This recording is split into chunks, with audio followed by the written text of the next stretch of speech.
Britain has its 56th Prime Minister.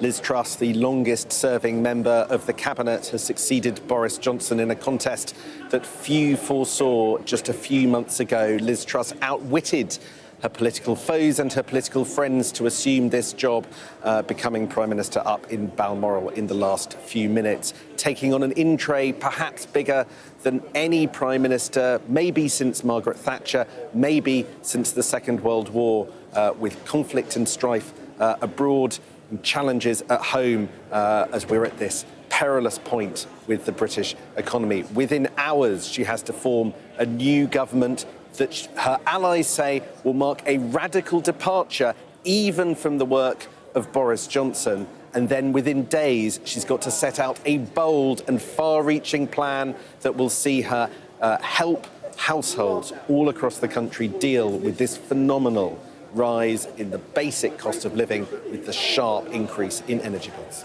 And what a contrast it's going to be to just a few days ago, those weeks of the summer, the long summer, when Boris Johnson referred to himself in his farewell speech there as a booster that comes back to Earth. You could use another space analogy and say he's been like a satellite in space orbiting pointlessly that we lost contact with. The government has been doing nothing. Now it's going to be all over as much as it can.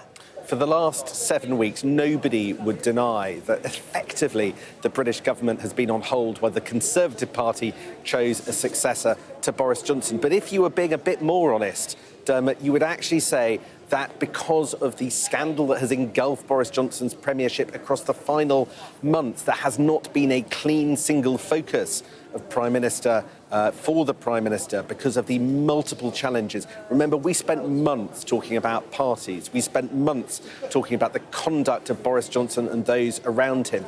So it would be wrong just to say that there has been distraction in the last few weeks. There have been months and months of turmoil in the heart of government that has acted as a distraction in a parliament that has seen, really some of the most far-reaching events of our lifetime, with a pandemic, dealing with the aftermath of Brexit, the leaving of the single market and the customs union, so huge administrative as well as political challenges, and then more recently the far-reaching consequences of the war in Ukraine, which is causing a blight both on households and for businesses already having to come to terms with so many of those challenges. That's why there has been an accumulation of problems, now all landing on Liz Truss's in-tray. She will be back in a few hours' time here for the first time to walk in through that door as Prime Minister, giving us a speech that will set out the direction of travel, that will put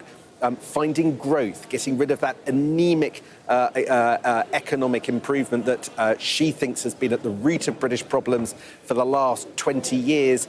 She will put finding that at the heart of her mission. But first, she's got to deal with energy bills.